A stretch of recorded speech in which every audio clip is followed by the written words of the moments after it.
tiyakin ng bawat isa na ang pananampalatayang inyong tinanggap ay makapagliligtas sa inyo. Sapagkat tiniyak ko na sa aking pagkakaloob ng pananampalatayang ito sa bawat isa, na tunay nga ng pananampalatayang ito ay makapagliligtas. Subalit, ang problema ay nasa inyo. Sa inyo na hindi susunod at magpapasakop sa aking kalooban. Tunay nga ang pananampalatayang ito na ipinagkaloob sa inyo ay hindi makapagliligtas. Kung kaya't pakatiyakin ninyo, kung kayo'y gumagawa ng tunay na paggawa na naayon sa aking espiritu, naayon sa aking kalooban. Tunay na makita sa inyo na ang pananampalatayang ito na ipinagkaloob sa inyo ay tunay ngang gumagawa at hindi patay na pananampalataya. At magiging patay lamang ito kung sa inyong paggawa ay wala kayong katapatan at wala kayong tuwiran na pagsunod at kayo'y mga mapapahamak. Kung kaya't sa panahon ngayon na tunay ngang abot-tanaw na langit na lamang ang aking pagparito, itunghay nyo na ang inyong mga kaisipan sa mga bagay na panlangit. Makita sa inyo ang tunay at wagas na pananampalataya at ito ang makapagliligtas sa inyo.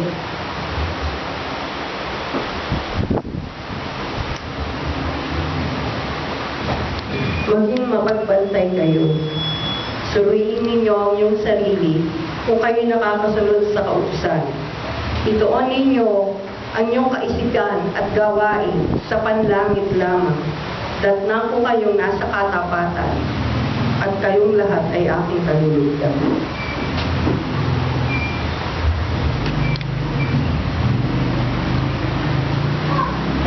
Ang pananampalataya na siyang nag-uupong sa atin ay lalo ninyong pagtibayin at palakasin ito.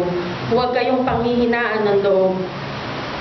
Ipinababatid ko sa inyo na napagtagumpayan ko ang lahat ng bagay at kayo nga'y aking mga tagapagmana at aking mga anak.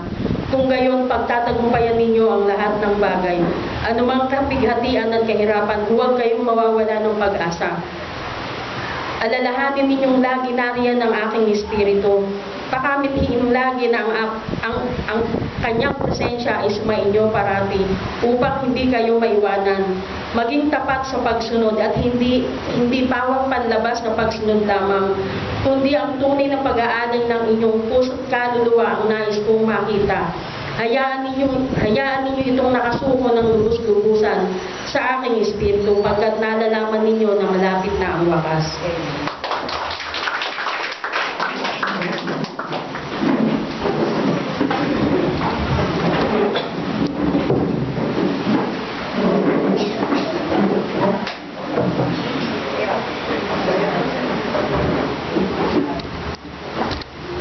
Magandang umaga sa inyong mga kapatid at masyadong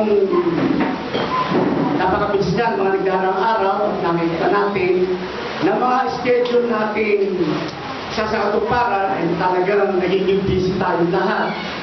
Kaya pagsikapan natin ng mga gawain ito natin matutunan, mapuntahan upang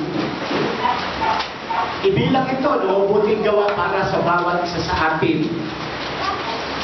Ihanda natin ating mga sarili, lalo-lalo na sa mga huling panahon ito, sapagkat wala naman tayong choice kundi magpakabuti, magpakatatag, at matiyak na tayo ay makakasama sa mga babalikan ng ating Panginoon. Okay, narito ang salita ng Diyos natin pagsasalusaluhan. Nakikita natin sa unang Korinto 15:33 sa John 34. 1 Corinthians 15:33 to 34. Huwag kayong padaya. Ang pakikisama sa masama ay sumisira ng mabuting ugali. Gumising kayo ng ayon sa katwiran. at huwag nang magkasala, sapagkat marami ang hindi nakakakilala sa Diyos o ang walang nalalaman tungkol sa Diyos. Sinasabi ko ito upang ilusin kayo sa kahihiyan. Natin sa English, ano? Be not deceived. Evil communications corrupt good manners. Awake to righteousness and sin no more. For some have not the knowledge of God. I speak this to your shame. So, mga kapatid, ating pasalamatan natin ang salita ng Diyos na ating pagkasalusaluhan. So, bagay pinaka-title natin, Awake to righteousness and sin not. So, gumising tayo sa katwiran at huwag nang magkasala. Ang bawat isa sa atin, matapos nakahabagan ng Diyos, ay kanyang niligtas. Kung kaya, ang lahat ay maingat na isinasailalim sa pangangaral at pagtuturo at sa pagsanay sa paglakad sa katwiran. Ginagawa ito sa atin upang maging karapat-dapat tayo sa ating gawain. Ang tunay na paglilingkod upang huwag masayang ang bawat paghihirap at tiisin na ginagawa natin at gagawin pa. Sinabi ng Colossus 1:28 na siya namin inihayag, pinapaalalahanan ang bawat tao. So, ibig sabihin, ginagawa talaga sa ating tuwi. At tinuturuan ang bawat tao sa buong karunungan upang mairap namin sakdal kay Kristo ang bawat tao. So, matapos tayo kahabagan at iligtas. So, sasailalim tayo sa pag-aaral. Kasi sabi natin, Panginoon Jesus, mag-aaral kayo sa atin sa akin Ewan po ba? So, ibig sabihin, at tunay na pagsasanay sa paglakad sa katwiran at kabananan ay walang ibang lugar kundi ang tinatawag na paaralan ng ating Panginoon Jesus. Ito ay doon sa mga iglesia kanyang itinatag upang turuan sila ng tama at wastong aral, walang labis, walang kulang. Ang pagdig sa mga naunang iglesia na itinatag ng ating Panginoon Jesus, ang programa nito ng pagpapalakas at pagpapatibay sa pananampalataya sa bawat idinaragdag ay nagpapatuloy magpahanggang ngayon upang tiyakin sa bawat isa ang kaligtasang tinanggap nila mula sa Diyos. Sa pamagitan pa rin ng pakikipagkaisa at kooperasyon ng bawat isa, nangangailangan tayo ng buong pusong pagpapasakop at 100% pagsunod. Ibig sabihin, pagsunod, 100%. Ewan po ba? Wala tayong pipili na susundin pagdating sa Word of God. 100% na pagsunod sa Diyos at sa Kanyang mga salita. Sapagkat kung hindi tayo papagdadaanin sa sinasagawang pag-aaral at pagtuturo sa paaralang itinatag ng ating Panginoong Jesus, ay walang paraan upang makita natin ang napakalaking kaibahan ng dati nating buhay na nasa ilalim ng kontrol ni Satanas at ng bagong buhay na ito na ngayon ay ating nararanasan na nasa ilalim ng pamamahala ng Diyos na Kanyang salita at ng Espiritu Santo. Nakita ba niyo malaking kaibahan? No, kayo ang believer, o tayo ang believer. Basta lang tayo nagsasalita, nag-iisip, gumagawa na hindi natin namamalayan na mga ginagawa natin po tubo sa kasalanan. Pero ngayon, pinapag-iingat tayo Ano po ba, mga kapatid? Kasi dinala tayo ng Diyos dito upang makita natin ang kaibahan sa ating atin ay ipinapakita. Ang kahabag-habag at ang hangayang buhay na dating tinataglay natin. Na matapos silang ito sa pamagitan ng salita, ay layunin ng Diyos, ay labanan ito. Kaya binigyan yung Espiritu. Ewan po ba tayo? Ito ang Word of God. Ibinigay sa atin. Matapos tayo ipanganak na muli, sinabayan ang pagkakaloob ng Espiritu Santo. Bakit? Kasi alam ng Diyos, wala tayong kakayahan eh. Hindi natin kayang labanan. Kaya sinabi natin, Panginoon, Acts 1:8, at tatanggapin ninyo ang Espiritu Santo. So yan mga kapatid, ang pinakamalaking factor, at gawain ng Diyos na pinagkaloob sa atin. Bakit?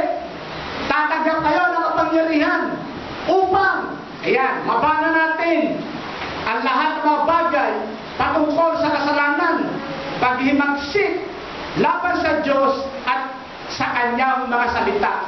Kaya dito, tinitiyak sa atin, may katulog tayo eh. Naninirabay nyo sa inyo ang Espiritu Santo. So, huwag nung hayaang kumawala sa inyo yan. Nawawala lang yan o umalis sa pamamagitan ng patuloy na pag-iral ng ating mga sarili. Siyempre, pag nakita ng Espiritu Santo, kikilos ka ayon sa iyong sarili. Gagawa ka ayon sa iyong sarili, ayon sa iyong kaparaanan. Mag-iisip ka ayon sa iyong sariling karunungan. Alis na yan. Ebe po ba tayo? Alis na yan, di ka nang gagabayan yan. At pagdating na siya'y nananahan sa atin, ito ang magdadala sa atin sa katiyakan ng katagumpayan. Matapos itong labanan at mailaga sa kamatayan. Sinabi ng Romans 6:11-13, gayon din naman kayo. Ibilang ninyo kayo'y tunay na mga patay na sa kasalanan. Reckon yourself. Ibilang ninyo na kayo patay na sa kasalanan. Ewan po ba? So ganito yun eh. Halimbawa, eto yung kasalanan, tinutokso kayo. Palagi iisipin nyo, patay na ako sa kasalanan.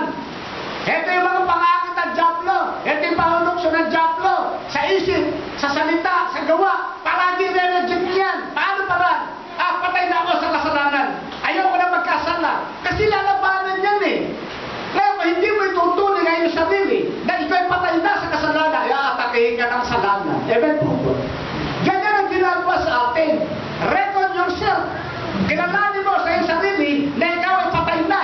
Sapagkat ang patay na, hindi na pwedeng magkasala. Ewan po po. Tinayin sa sementeryo dahil patay.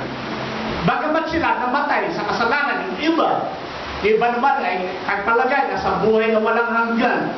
Pero nandiyan patay na, hindi na makakagawa ng kasalanan. Ewan po po. Kaya doon natin itutuloy na tayo patay na. Ngunit, may kadugtong yun. Hindi basta tayo namatay. Kinakailangan mabuhay tayo sa Diyos. Ewan po ba? Okay, namatay tayo sa kasalanan. At dahil hindi ka nang kapatuloy sa pagkakasala, yung buhay alang-alang na sa Diyos. Ipaglilikod natin sa Diyos. Kaya naman, huwag niyang maghari ang kasalanan sa inyong katawang may kamatayan. So, pag sinabing maghahari, ibig sabihin ng Panginoon natin kasalanan.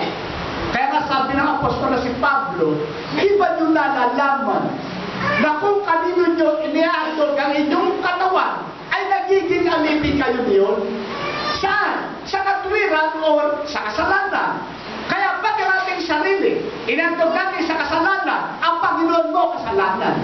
Ewan po ba mga kapatid? So alam natin ang kasalanan, alam natin ang kabutihan. So, ang pagpasok niyan, reject, ignore, ganun lang kasimple yan. Huwag natin hayaan na makapasok yan. Kasi pag nakapasok sa isipan yan, at hindi natin in-ignore yan, naku, kikilos na yan. Magre-reactivate yung sin sa ating mga kaisipan, papunta sa puso. Ito ngayon ang physical na katawan mo, hindi mo na mapipigilan hanggang sa magawa mo yan. Hindi alipin ka naman yan. Kaya nga pag tayo namatay na sa kasalanan, yung buhay mo, bigay mo na sa Diyos. Ewan po ba mga kapatid?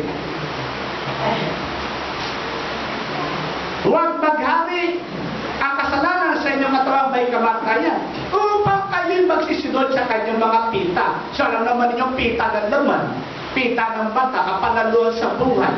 Pag yan umiro sa katawan natin, makikita natin, alipinin ganyan. So laban ninyo, meron naman kayong power. Amen po ba? May power ba kayo? Ito ay sapagkat sa Espiritong tinanggap ng bawat isa sa atin.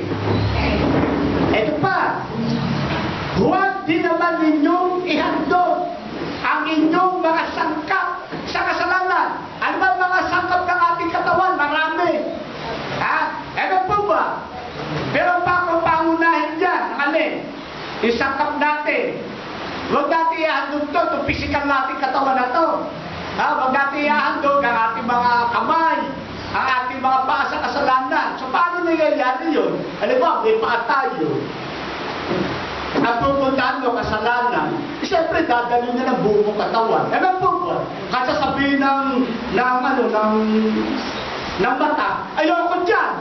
Yung paa mo naman dinadala ka ng katawan mo doon, makakatanggi ba yung mata?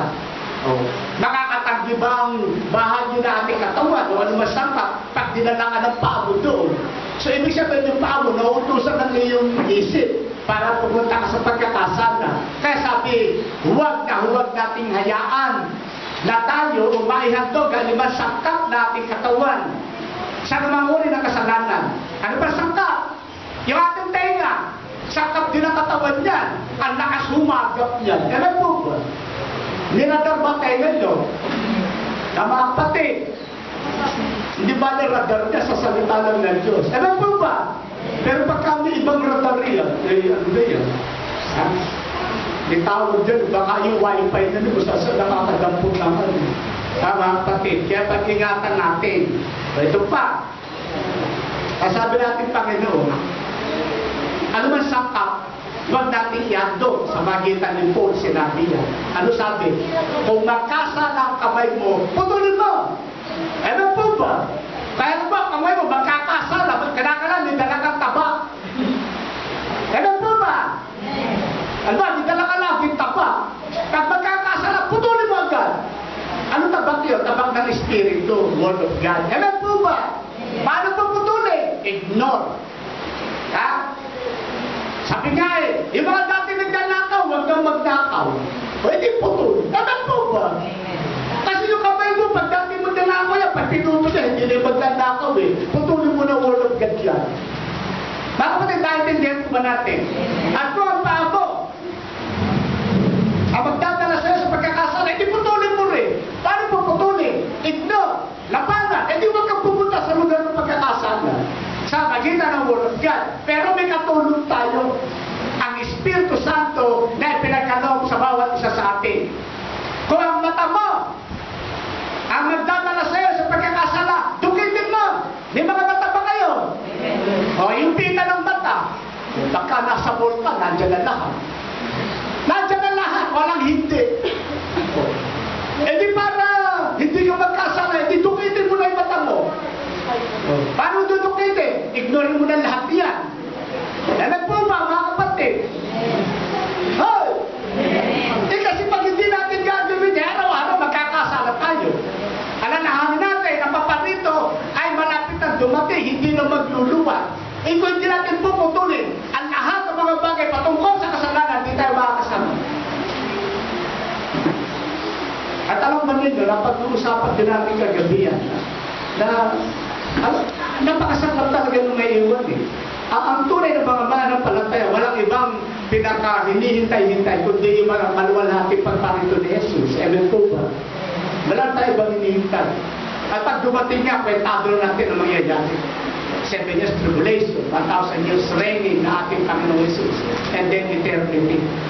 So yun lang hinihintay natin. Halimbawa, nag-rapture ngayon, umpisa na 7 years tribulation. Pagpuksa sa tao, tayo man 7 taon sa langit o sa New Jerusalem, walang gagawin kundi bigyan tayo ng reward, magkasaya, sumamba, magpuri sa Diyos ang ligtasang kaloob sa atin. Ipararanas sa atin ang kasiyahan, walang tao pwede magpagpaliwanag ng kasiyahan ito. Amen po ba? Kasi beyond ng karunungan ng tao, hindi nila may explain yan. kakasiyang nakahanda at inilang ng Diyos sa lahat na sa Kanya ay sumasampalataya. Sumasampalataya ba tayo? Mapalad kayo! Sa pag sinabi natin Panginoong Jesus, kung kayo nga mapalad din, pero mas mapalad ang mga tao hindi nakakita sa akin, gayon may sumasampalataya. Pasalamatan natin natin sa Kanya.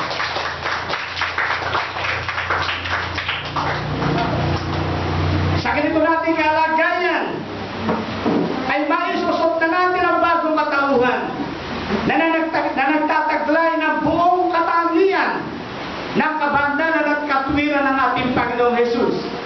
Upang kung dumating siyang pumapalito, ay datnan tayong lahat na pawang nakahanda at walang sino man ang masumpungan na nakalilibang. At hindi nagiging karapat-dapat sa araw na iyon. Kaya nga, sa bawat iniligtas na kayo ng Diyos. Amen po ba? At mga idadagdag pa para maligtas. Hanggang sa makumpleto ang bilang nito, ay pangunahing nilalagak sa bawat isa ang karunungan at ang kaalaman mula sa paaralan na itinatag ng ating Panginoong Jesus. Okay. Ang karunungan binibigay sa atin, makalagad na karunungan. Pero pag walang kaalaman, hindi pwedeng i-apply. Amen po ba? Ibig sabihin, ito na lahat ng karunungan. Lahat ng mga salita sa Bible. Pero kung paano mo i-apply, wala tayong kaalaman, hindi rin natin magagawa. Kaya palaging magkasama yung wisdom and knowledge. Ito hindi po pwede papag-iwalayin. Kaya nga ito mga kapatid, patuloy na pinagdidiin na sa atin sapagkat ito yung karunungan. Pag hindi mo naunawaan, para ipamuhay yan, bago wala pagiging manampalataya natin. Kinakailangan sa pagitan ng kaunawaan yung binibigay at itinuturo ng Espiritu ay matatag at matibay tayong mga hawakan sa kaligtasan kaloob sa atin ng ating Panginoon. At tinitiyak na sa kaalamang kaloob, kapag ito mga kapatid ay ating patuloy na naging inkarnasan, ay tinitiyak sa atin ang inyong pangalan sa aklat ng buhay, hindi na yun mabubura. Kaya nasabi doon sa mga paksang talata huwag na kayong magkasala. Nakapatid po ba? Kapag alam natin na kasalanan yung papasukin natin, huwag mo nang pasukin. Pero kung ito'y binibigay sa ating kaisipan, pinapapasok ng diablo, hindi mo naman ginagawa, hindi ka pa nagkakasala. Kasi inuutosan lang tayo ng diablo na magkasala kapag pinasukan tayo nung tinatawag sa ating kaisipan. No, kayo mo ito, ganyan. Pero pag hindi mo ginagawa, hindi ka nagkakasala. Pero lalabanan mo yan. Kasi pag hindi mo yan nilabanan, halimbawa, di natin na-ignore yan, definin ka rin yan. Kaya sabi, huwag ka kayong magkasala. Alam mo, na tayo magkakasala sa salita, hindi huwag mo nang salita, hindi pagkakasala din na salita. Alam po po. Alam mo naman, masamang mag-isip ng masama. Hindi huwag mo nang isipin yung masamang kaisipan. At lalong masamang gumawa ng masama, hindi huwag mo nang gawin yung masama. Hindi ka magkakasala. Ang babanderan natin, sabi nga araw-araw, yung lambong maghapon. Maghapon lang tayo mag-iingat na huwag magkasala. Imagine mo yun, 24 hours lang yun. Isang buong maghapon ng pagdamag. Babanderan natin sarili natin Pwede gawin natin yan Ewan po ba? Halimbawa, nagawa natin ngayong umaga, gawa ng hapon. Di lalo magagawa natin kinabukasan. Kaya lang, babantayan natin ang bawat entrada ng kalaban. Kasi pag hindi tayo magiging mapagbantay sa pamagitan ng mga salitang itinuturo sa atin, ay nako, naglalaro lang tayo ng kalaban.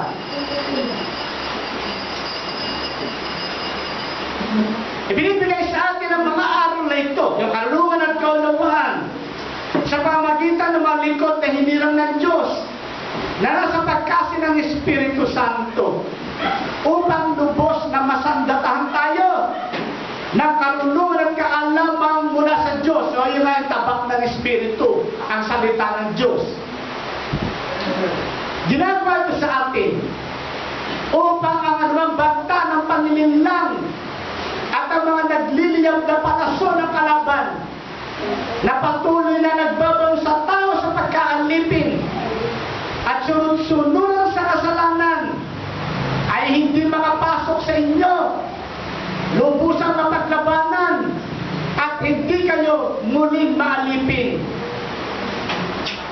Kaya nga sinabi ng Colossians 2:2-3, upang mga aliw ang kanilang mga puso sa kanilang pagkakalakip sa pag-ibig. Inilalaktaw sa pag-ibig eh. Kaya doon naroon ang kaaliwan ng ating puso. At sa lahat ng kayamanan ng lubos na katiwasayan. So ibig sabihin, magiging mayaman tayo sa katiwasayan. Kailan na ako yun? Sa pamagitan ng pagkaunawa upang makilala nila ang hiwaga ng Diyos sa bagay si Kristo. So makikita natin yun, makakanta ng kapayapaan at magiging maligayang buhay natin. Bakit? Kasi nasa atin yung karunungan ng Diyos eh. Ano man mangyari sa ating kapaligiran, ni sa mundo man, ano man pag-atake ng mga terorista niyan, hindi ka maguguluhan, isa lang nasa isip natin, ay talagang napakalapit na. Amen po ba? Kasi habang ang mga signs na yan, dating ng dating, patuloy naman dadating yan eh. Ay lalo kayong matuwa, bagamat nagdudulo talaga ng kapahamakan sa marami, pero alin, sinabi kong dapat tayong natuwa. Bakit? Kasi ang signs patuloy na ipapakita sa atin. Bakit? Para paalalahanan ang bawat isa sa atin. Kaya nga ating Panginoong Jesus, siya ang kinatataguan ng lahat ng kayamanan ng karunungan at kaalaman. So, kinakailangan maging, sabi nga, maging friend ka ni Jesus. Amen po po. Bakit? Kasi pag hindi ka kaibigan ni Jesus, wala kang malalaman tungkol sa Kanya. Hindi mo malalaman ang daan o ang tunay na daan at ang katiyakan ng kaligtasan. Ito ang dahilan kung bakit sinabi ng apostol na si Pablo na sa aking sarili ay wala tayong ibang dapat na malaman kundi si Kristo Jesus na napako sa krus. Pagkat sa Kanya nakatago ang lahat ng kayamanan at karunungan at kaunawaan. Pagdating sa daan at katiyakan ng kaligtasan ang pag-uusapan.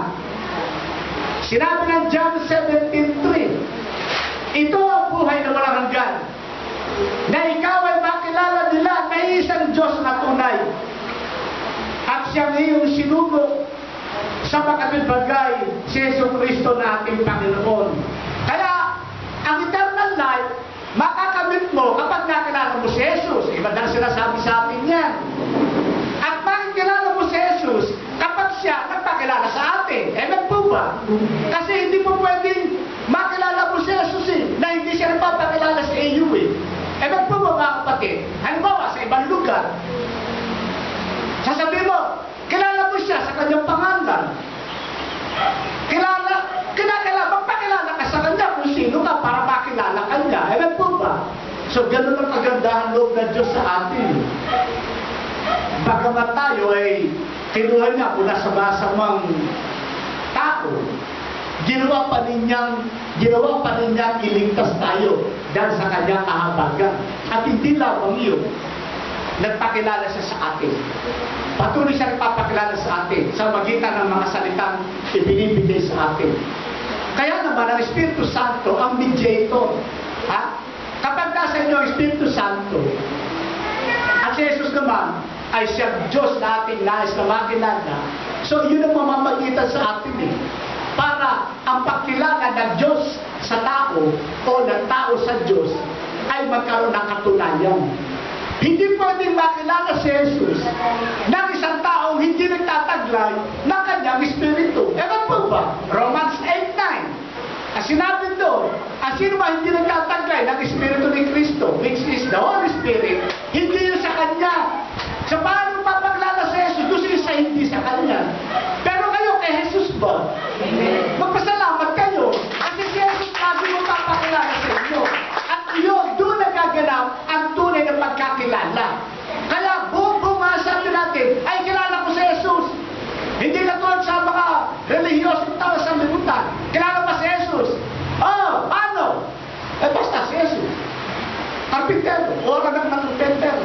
anak ni Maria, anak ni Jose. Yun lang.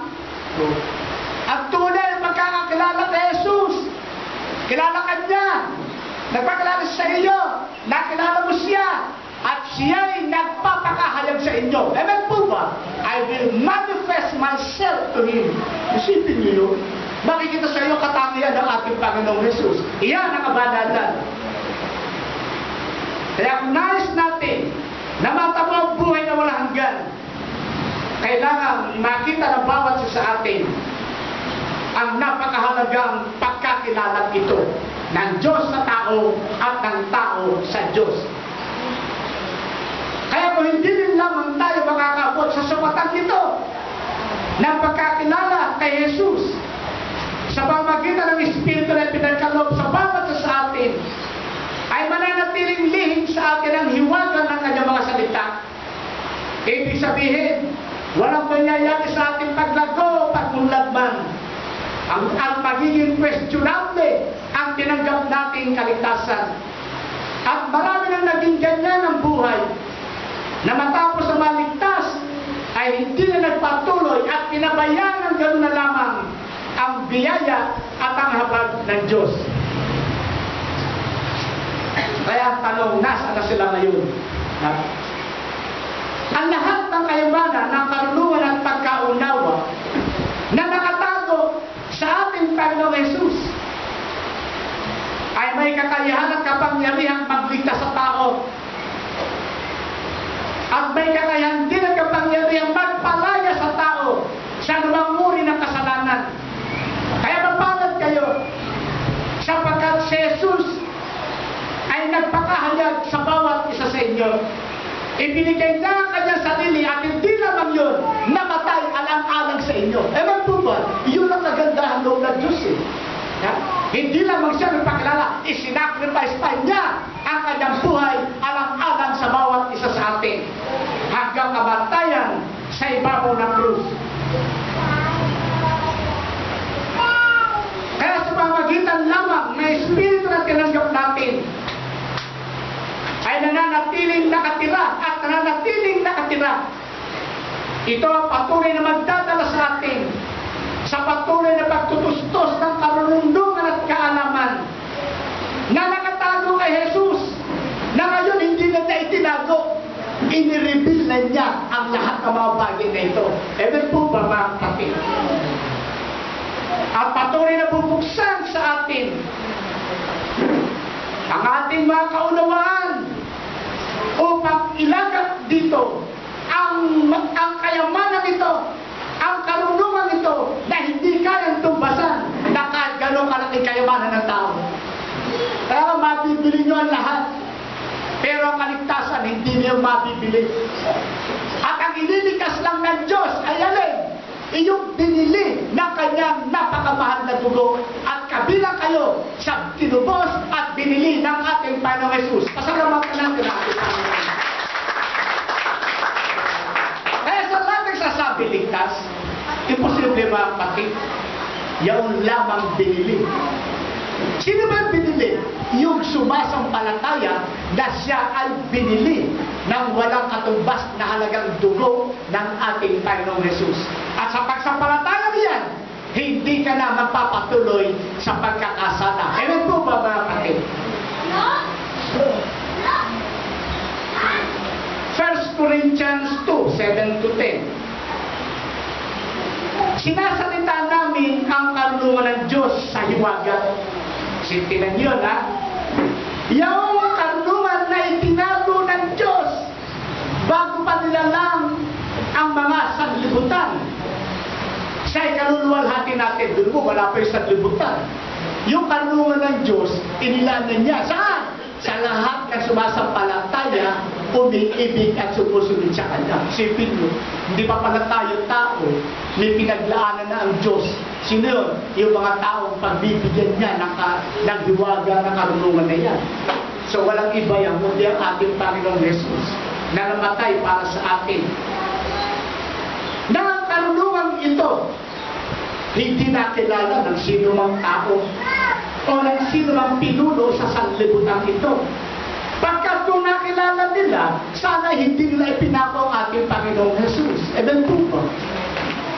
Ikasisi yung karunungan at ang hiwaga ng Diyos. Datapat gaya ng nasusulat, ang mga bagay na hindi nakita ng mata, at hindi narinig ng tainga, at hindi pumasok sa puso ng tao. Ano bang mga bagay na inihanda ng Diyos sa kanila na nagsisiibig sa Kanya?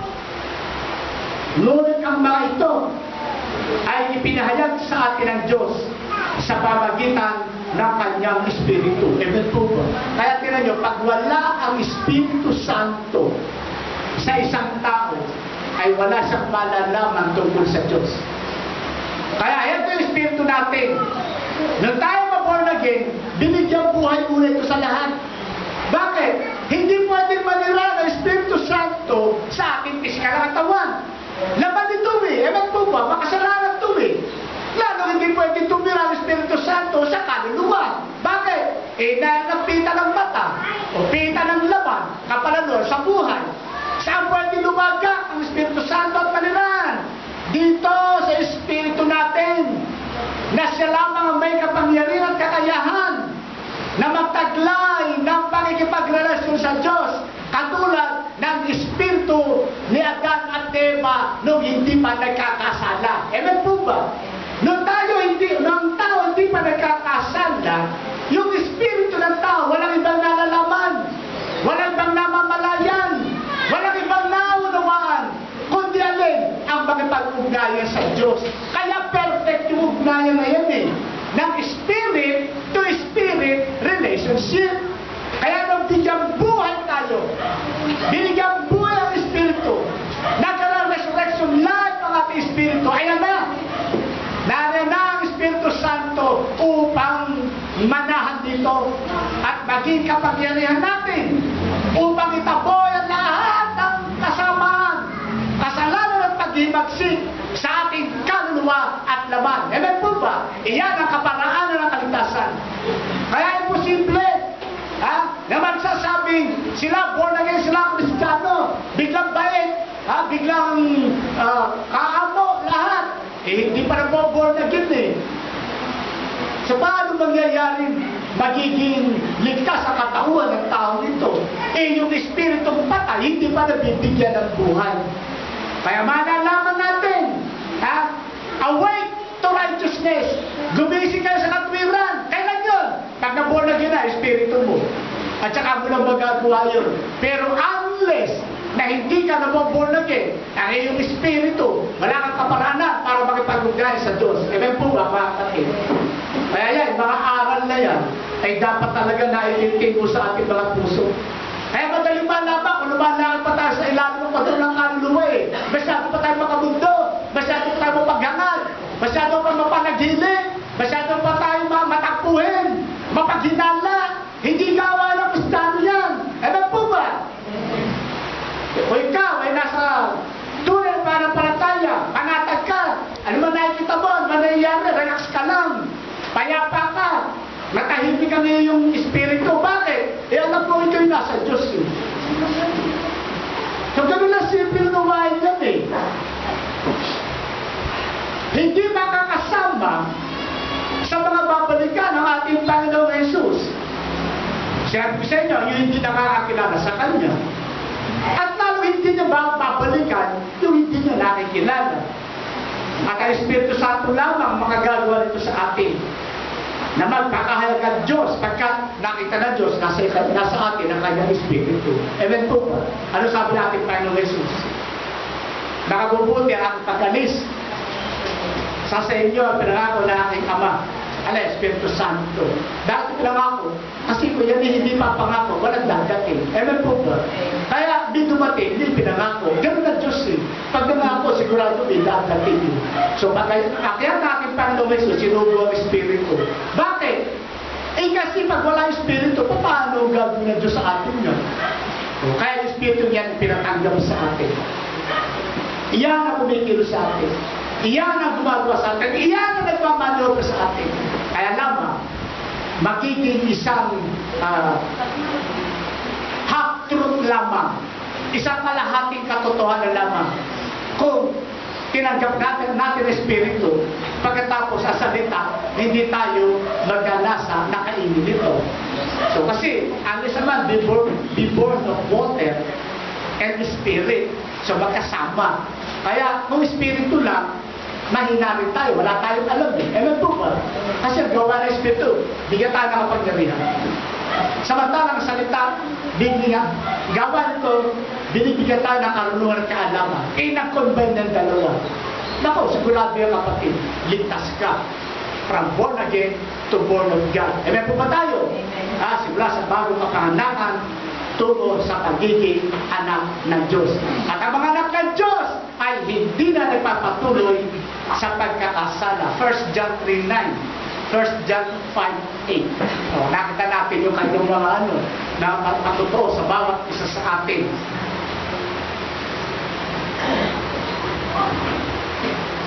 Ang ipinagdidiinan ng apostol na si Pablo tungkol sa mga taong nag-aangkin na nakikilala nila ang Diyos. Datapwat patuloy na napapaalipin sa kasalanan at paghimagsik laban sa kanyang mga salita o sa salita ng Diyos. At kahit na sino sa atin, kung talagang nakikilala natin si Jesus, matakot tayo. Kilala ba niyo si Jesus? Amen. Magkaroon tayo ng takot sa Kanya. Matakot na magkasala. Matakot tayo sa paglabag sa Kanyang mga salita. At lalong matakot tayo na bigyan kahihiyan ng Kanyang mga banal at maluwalhating pangalan. Lalong matakot tayo kapag nadurungisan ng kasalanan ang Kanyang banal na iglesia na pinaglagay sa atin. So, ingatan natin. Ikaw nilagay ng Diyos para ibukod. Ibukod sa mga taong nasama. Doon tayo nilagay ng Diyos para makita ang kaibahan. We are sanctified. At yung mga sanctified na mga tao, sila yung nakalang sa langit sapagkat hindi talaga ito ang tunay na tirahan natin. Kaya nga sinasabi ni Abraham, alam ko, balang araw, kasama tayo doon. Balang araw, ay ako'y talagang maroron sa tunay na tirahan natin. Ano ba ba tayo mga kapatid? Ano yun? Ang bagong Jerusalem. Inihanda ni Jesus. Ginagawa yung bahay. Ewan ko kung sino katulong na ron. Maraming mga anghel. Kasi sabi niya ako'y maroron upang kung matapos ko na ang mga bagay na inyong matitirhan, ako'y babalik. So, ibig sabihin, ginagawa na tayo ng tirahan. Espesyal ang karpintero, arkitekto, inhinyero, kantero, si Jesus natin Panginoon. Ba't po ba tayo? Siyempre niya siya daw. At katulad niya, dito, mga tao ito, masyadong sinunod-sunod sa mga ito, diba, brilyante, diamante, amante, lahat na natuloy din. Pero, sinabi ko sa inyo, ang mga bato roon, hindi nang galing sa mundo, galing sa langit. Kaya yung mga taga-mundo, kung gaano kamahal ang ginto at ang mga bato, nakahiyas, dito sa mundo, hindi pa nila nakikita ang mga bagay na nila ng Diyos sa mga umiibig sa Kanya. Ano yun? Hindi lamang ang spiritual na mga bagay, kundi ang mga material na bagay na lubos sa kamamanghaan ng lahat ng mga tao kung makikita nila. Pero tayo, mamamangha. Bakit? Kasi, naku, nag-aagaw-agawan tayo sa kapirangan na ginto, doon sa daigdig. Pero hindi natin maiisip yung, kundi makikita natin ang katunayan ng pangako ng Diyos na ang mga bagay na yan hindi nakikita sa mundo, kundi sa langit galing. Mismo ang Diyos ang nag-provide ng bahay na matitirhan natin. Ewan po po. Pasalamatan natin natin ang mga. Kaya nga ano hindi imagine ko hindi pwede simento yung New Jerusalem. Hindi pwede simento Kasi yung pinaka-flooring parang ang nakalagay doon sea of glass. Parang salamin yung pinaka-flooring. Pero yung mga dingding, mga lantay na ginto. Pagkatapos meron iba't ibang klase ng bato nung babasahin niyo yung description ng New Jerusalem doon sa mga bato yun.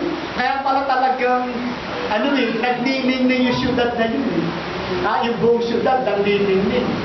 At ang kaluwalhatian ng Diyos, mga kapatid, ang siya nagbibigay liwanag ng kalinglingan doon sa lugar na ating matitirhan, ang banal na Luzon. Amen po ba? Hoy, nakalala sa inyo yun. Huwag nyo hayaan na ang inyong mga pangalan mabura doon. Kailan mabura? Kapag sinadya ninyong magkasala. Amen po ba tayo?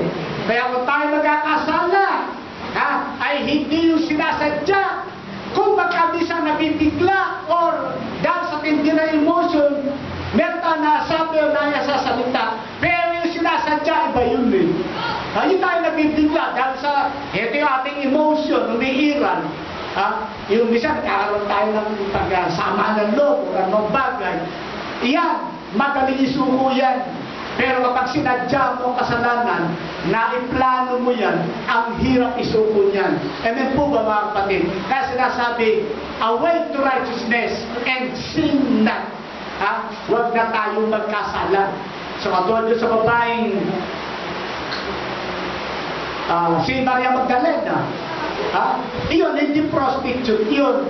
Ang nakalagay sa Bible, siya yung babaeng inaalihan ng masamang espiritu o ng pitong demonyo. Basta masamang espiritu na inaalihan.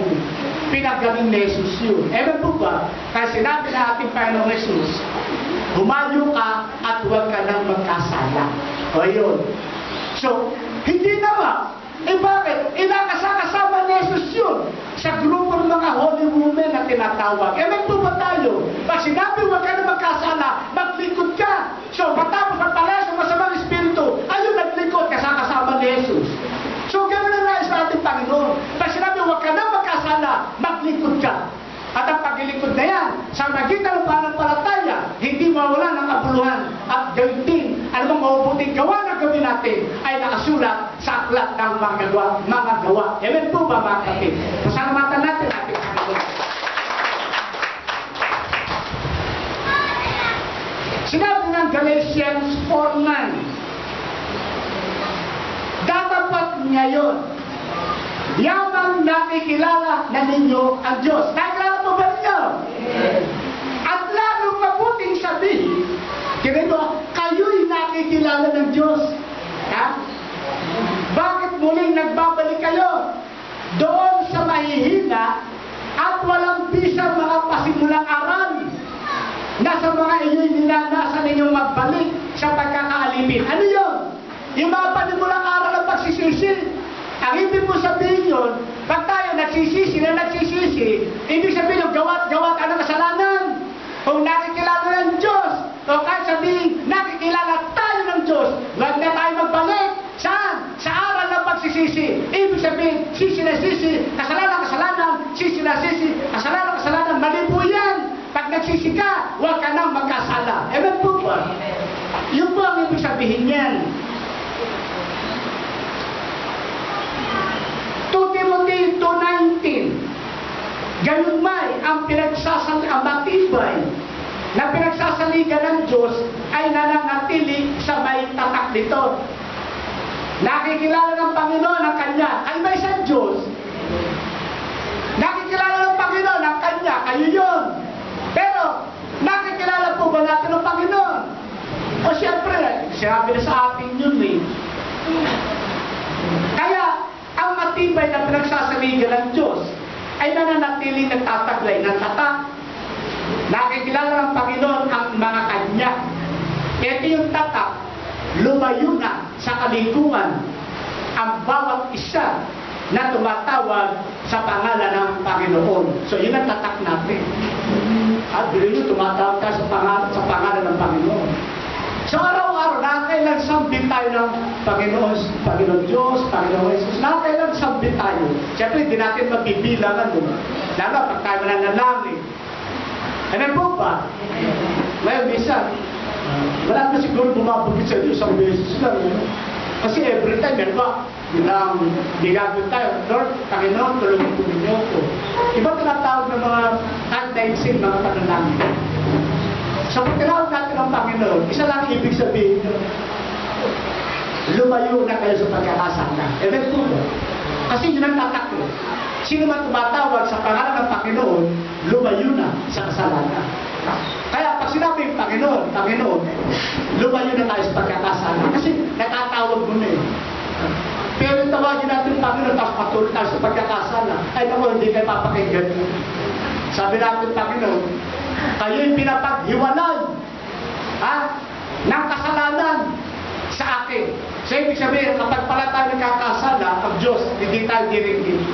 Ibabaling niya ang kanyang leeg. O hindi sa kanan o sa kaliwa para hindi tayo dinggin. Pagkat ang tunay na tumatawag sa pangalan ng Panginoon ay hindi na nagpapatuloy sa pagkakasala. Kaya naman ang babala na ating Panginoon at kanyang pinagdiinan. Hindi lahat na tumatawag Panginoon ay papasok sa kalan ng langit. Kundi maliwanag at sinabi sa atin, yaw lamang sumusunod sa kalooban ng aking Ama na nasa langit. At maging sa atin na mga sinagsasabi mga born again. Tiyakin ng bawat isa sa atin na tayo nga ay nagtataglay ng tatak. Tatak na ano? Lumayo na sa kalikuan sa tuwing tayo tatawag sa pangalan ng ating Panginoong Jesus. Ayun, doon natin ngayon i-review sa atin. Kaya pala maraming panalangin hindi dinidin. Amen po ba tayo? Kasi manalangin tayo, Panginoon, tulungan po niyo kami sa ganito. Yun, hindi talaga didingin ng Diyos. Bakit? Nagpapatuloy sa paggawa ng kasalanan. Amen po ba mga kapatid? Yung pinakatatak, hindi nakikita ng Panginoon sa atin. Kaya halimbawa tayo, marami na tayo hinailing. Hindi tayo tumatanggap, sabi ni Santiago. Bakit? Kasi humihingi kayo ng naayon sa iyong sariling kapakanan. Panginoon tayo ng Panginoon, iba ka sarili ka. Panginoon tayo ng Panginoon, iba damo tayo. Panginoon tayo ng Panginoon, kaklayang kasakima na isang pagsamba sa Diyos-Diyos. Hindi nga tayo didili. Pero kung Panginoon tayo ng Panginoon, ano sabi na Isaiah? Hindi ka pa tumatawag. Ito na ang sagot. Bakit? Inumayo ka na sa kasalanan. Ewan po ba tayo? Ang anak na patuloy na binigyan ng biyaya ng Diyos ay yung hindi na nagpapatuloy sa pagkakasala. Sapagkat kahit anong higin mo, ang kasalanan, maliit man o malaki, gabundok man o gahibla man, sapat na para hadlangan ang mga kahilingan ninyo na iparating sa ating Panginoong Diyos. Kaya tiyakan ninyo na pagsambit natin ang pangalan ng Panginoon, ay lumayo na tayo sa kasalanan. Pagkat ito ang tatak ng mga tunay na babalikan ng ating Panginoong Jesus.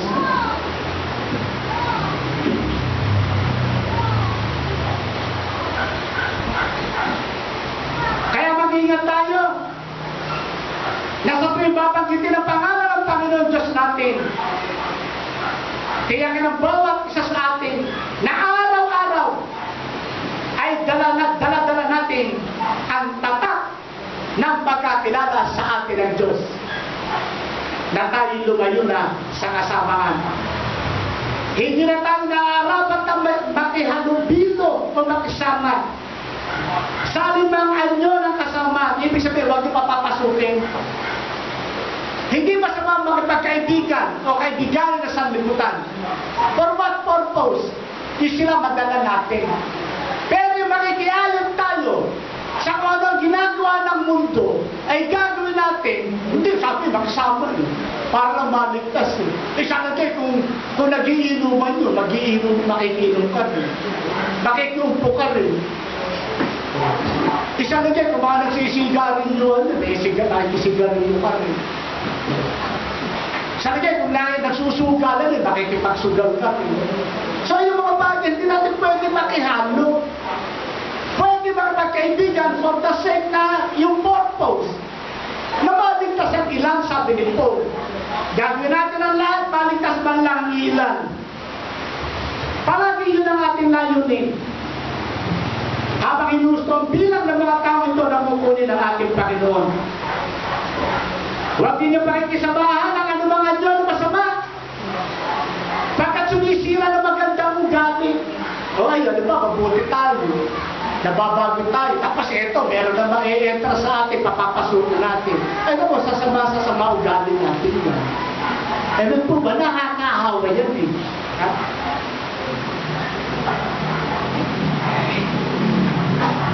Pagka mas malakas makahawa sa tao ang anyo ng kasamaan kaysa paggawa ng kabanalan at katwiran. Ano po ba, di ba nyo napupunan? Yung kasamaan, malakas makahawa. Pero ikaw mo yung nagpapakabanal,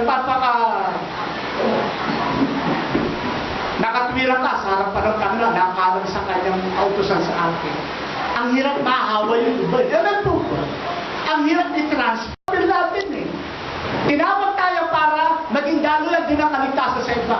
Pero sa nakita natin, at kayo, manararanasan din yun, napakahirap itaguloy ng kaligtasan.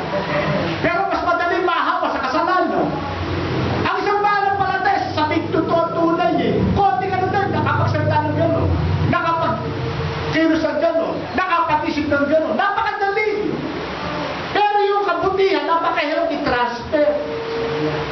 Hirap na hirap ang mga taga-sanlibutan siya. Bakit? Hindi ko tayo manahirapan eh. Bago natin marating ang mga narating natin ito. Kaya sa tulong lamang ng Espiritu Santo, doon nagkakaroon ng tunay ng pagbabago. At iyan ang daan ng kaligtasan at sumatan na nais ng Diyos na nakala natin. Bakit makasalanan ng tao? Sapagkat ipinaglihim at ipinanganak sa kasalanan. Akala lang natin, ipinaglihim ka sa mangga, sa kaso. Hindi. Sabi ng Bible, tayo'y ipinaglihim at inanyuan sa kasalanan. Amen po ba? Noong likaya ng tao, unang tao, perfect. Bakit nagkaroon ng imperfect? Bakit nagkaroon ng mga tao na, ano ba, yung mga guloy, yung hindi normal? Ito ay dahil sa kasalanan. Kasi kung tutusin, nilikha ng Diyos ang tao, perfect. Amen po ba tayo ba, kapatid? Kaya nagkaroon ng imperfect ay dahil sa kasalanan. Kaya para maputol ang pagiging imperfect, kinakailangan tayo ay maging perfect in the eyes of God. Amen po ba? Upang sa magitan na nilikhang buhay na ito sa atin, o nililikhang buhay na ito sa atin, ay maitaguyod ang tunay na daan ng katwiran at ng kabanalan na mula sa kayamanan ng ating Panginoong Jesus. Doon tayo dinadala. Ang kasalanan ay hinahanap-hanap ng tao pagkat ang kasalanan ay kanya nang kinagisnan. Ito ang dahilan kung bakit hanggang hindi pa tayo binabalikan ng ating Panginoong Jesus. Ay walang tigil tayo tinuturuan at pinapalalahanan upang lubos na maingatan ang kaligtasang kaloob at mapanatiling nakasulat ang ating pangalan sa aklat ng buhay. 1 Peter 4:17-18. Ang tanong, nakasulat pa ba ang iyong pangalan doon? Mga kapatid, malinaw pa ba pagkakasulat? Kompleto pa ba yung letra? Yung spelling, kompleto pa ba? Kasi pag nagkakasalay, nababler din yung pangalan doon. Amen po ba? Bakit? Sample na si Aaron at saka si Miriam. So ayun, nagkasala sila, naburay pa ng pangalan. Pero ibinalik sila. Nagsisi. So ganun din tayo. Ang pangalan natin, huwag naman tayo mamaya sa nakasulat, murado, sulat, murado. Hindi magugustuhan ng Diyos yun. Baka akala lang natin, nakasulat, murado, nakasulat, murado. Hindi. Pag sinabi yung nakasulat, murado din yun. Bakit? Ulit-ulit na kasalanan natin hindi natin pinagsinisiyan eh. Ewan po ba? Para makapanatili, hindi nabubura yan, huwag ka kayong magkasala. Iyan ang utos sa atin. 1 Peter 4:17-18. Sapagkat dumating na ang panahon ng pasimula ng paghuhukom sa bahay ng Diyos. Ibig sabihin sa iglesia ng Diyos na itinatag ng ating Panginoong Jesus. Ibig sabihin, uunahin sa iglesia paghuhukom eh. Pag nag-rapture, yung karapat dapat sa iglesia, siya, rarapsurin yun. Yun ay ibig sabihin niya, may po ba? At yung naiiwan, ayun, nahukuman na yun. Kasi makikita natin, pag naiiwan ka, huhukuman ka eh. Huhukuman ka lali, naiiwan. Oh. Kaya kumawag ka sa atin, ano ba mangyayari sa labas? At siya hindi sumasampalataya. Dito sa iglesia nga, hindi sumampalataya, napahapak eh. Dito na kaya sa labas, sabi niya eh, ano nga ang wakas na hindi nagsisitalima sa Ebanghelyo ng Diyos? Mabigat yung kadoktumin. At kung ang matuwid ay bahagya ng makaliligtas, ang masama at ang makasalanan, saan kaya magsisihala? So, gano'n ang kalagyan natin. Napaka yung ating kaligtasan na sa kaunting pagkakamali lang natin, ibabalik sa kanyang kapatid. Kaya pag-aralan natin mabuti yan. Hindi lang pag-aralan kundi ating pagsikapan ng lahat. Sinabi sa atin, narito na, halos abutan na. Isang tinagal-tagal ba nung panon, aaksay pa ninyo ang mga araw na inyong inilagi dito. Pangalagaan lang natin yan. At huwag natin hayaan na yung pangalan natin ay mabura. Kundi ang maintenance niyan, sabi nga eh, yung patuloy na pagsunod sa kanyang kalooban. Kaya mag-ingat tayo lahat sapagkat yun tagubili sa bawat isa. Hindi sa isang tao, sa bawat isa. Na kung ang patuloy ay bahagyan ng makaliligtas. Ano pa kaya mga taong walang pananampalataya? So dito, labanan nito, faith. Kanya-kanyang hawak tayo. Hindi po kayo kaya ligtas. Hindi nyo kayo ligtas sa kapatid nyo. Kundi sabi ni Pablo, gawin nyo ang maligtasan ng may takot at naibigin. Kanya-kanya tayo. Paano? Sa magitan ng salita ipinarating sa atin. Sundin, mananampalataya, ganapin. Pasalamatan natin ang ating Panginoon.